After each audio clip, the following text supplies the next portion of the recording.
Donc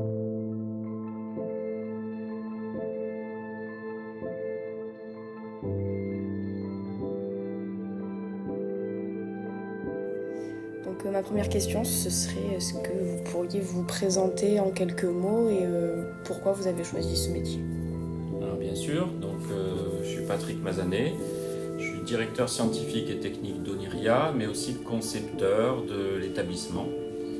J'ai imaginé depuis très longtemps cet établissement parce qu'avant j'étais dans l'ancien aquarium qui était sur le même site, donc ça a été une opération de longue haleine. Et j'ai commencé tout petit, et quand je dis tout petit, vraiment enfant, à avoir des aquariums. Et j'ai même installé en CM1 des aquariums dans ma classe. Voilà. J'étais responsable des aquariums en CM1 dans ma classe. Voilà. Est-ce que vous avez une journée type?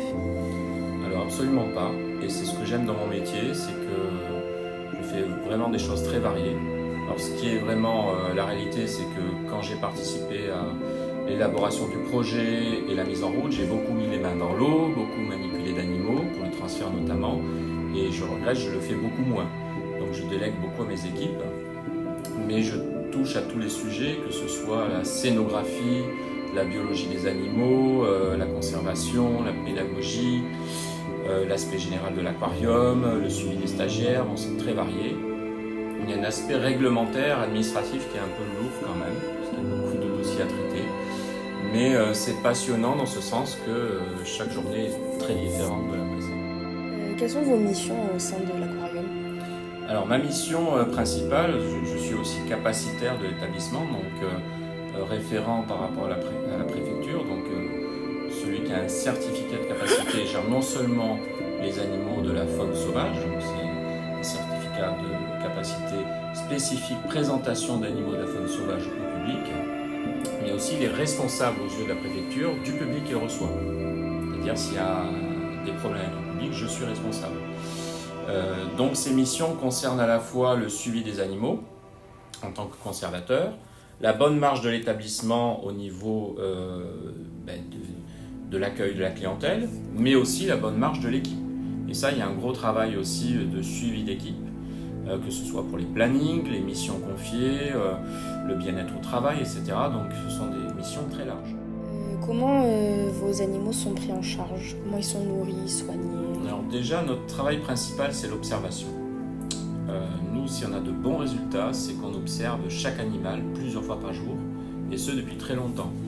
On a des animaux qui ont tenu, là par exemple, on a une raie pastenague que nous avons depuis plus de 38 ans quand même à l'aquarium, qui a eu plusieurs portées. On a eu un mérou géant qui a eu un record de longévité, bon, qui arrive en fin de vie, ainsi qu'un autre poisson naseau qui a dépassé les 40 ans.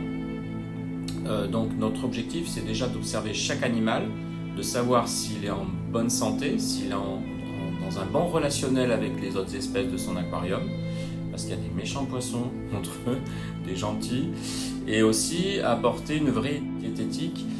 On va assez loin dans cette recherche pour que les poissons qui ont moins de dépenses que dans le milieu naturel, il y a à la fois suffisamment de diversité au niveau des aliments, mais aussi que ce ne soient pas des aliments qui les impactent au niveau de leur métabolisme.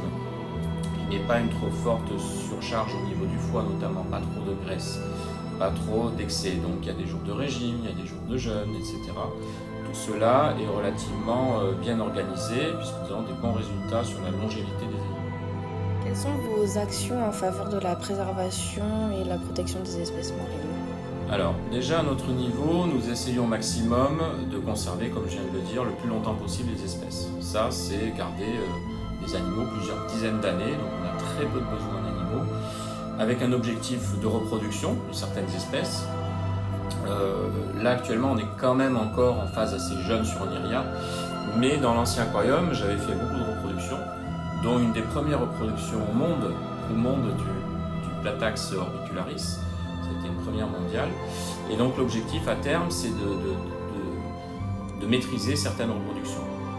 Sur les coraux notamment, nous n'avons pas de corail issus du milieu naturel. Ce sont uniquement des coraux issus de bouturage, de l'ancien aquarium, il y a des souches très anciennes, de dons d'autres aquariums, etc.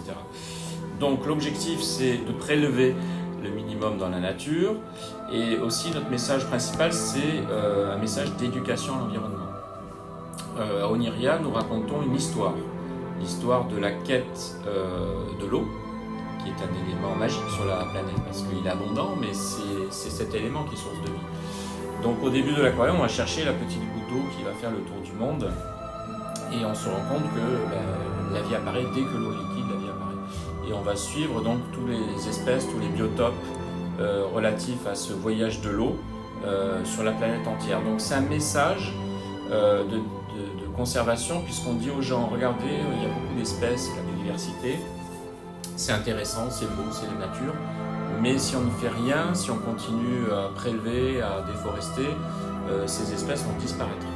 Donc c'est pour nous une prise de conscience dans le scénario pour que les gens aient à titre individuel déjà des actions sur leur vie quotidienne, et puis cette notion qu'il faut préserver absolument la vie. Avez-vous un message à transmettre aux visiteurs? C'est ma dernière question. Ça rejoint cela. C'est le message, c'est observer la nature, que ce soit Oniria, c'est en partie une partie de nature, on va dire sous bulle, mais aussi dans la nature, observer les moindres animaux, essayer de comprendre les interactions dans la nature, c'est ce qu'on essaye de faire à Oniria aussi. Et en comprenant ces interactions, en comprenant la nature, on se rend compte de quelle est la place vraiment de l'homme. L'homme, c'est pas quelqu'un qui doit tout dominer. L'homme, c'est quelqu'un qui doit faire partie d'un tout. C'est pas la même chose.